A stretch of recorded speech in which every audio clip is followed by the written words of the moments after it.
ఈ నెల 26వ తేదీన కార్మిక సంఘాలు, రైతు సంఘాలు, వ్యవసాయ కార్మిక సంఘాలు కేంద్ర ప్రభుత్వం అవలంబిస్తున్న రైతు, కార్మిక, వ్యవసాయ కార్మిక విధానాల్ని నిరసిస్తూ జిల్లా కేంద్రాలలో ప్రదర్శనలు, ధర్నాలను జయప్రదం చేయాలని ఈ సందర్భంగా ప్రజానీకానికి పిలుపునిస్తా ఉన్నాం.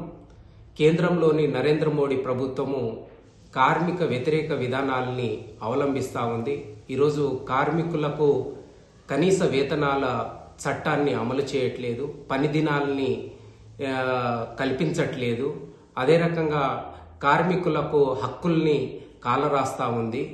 అదే రకంగా నూతన పాలసీ పేరుతోటి ఈరోజు కార్మికుల్ని పని లేకుండా చేసే ప్రయత్నాల్ని కేంద్రంలోని నరేంద్ర మోడీ ప్రభుత్వం అవలంబిస్తూ ఉంది. రెండోది, ఇప్పుడు రైతాంగానికి సంబంధించి ఈరోజు రైతులే వెన్నెముక, రైతులకు కనీస మద్దతు ధరలను అమలు చేస్తామని నరేంద్ర మోడీ గారు చెప్పారు.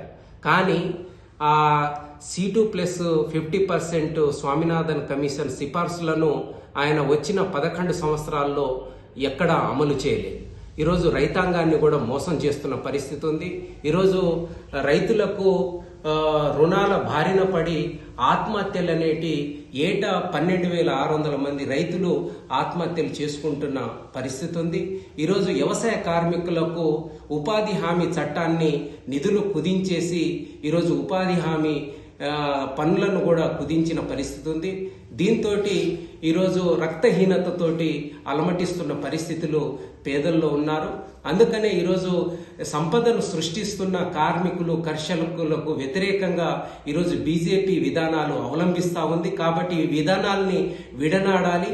ఇప్పటికైనా ప్రభుత్వము ఆలోచించాలనే ఉద్దేశంతో ఈ నెల 26వ తేదీన జిల్లా కేంద్రాల్లో జరిగే ప్రదర్శనలు, ధర్నాలను జయప్రదం చేయాలని మేము ప్రజానీకానికి విజ్ఞప్తి చేస్తున్నాం.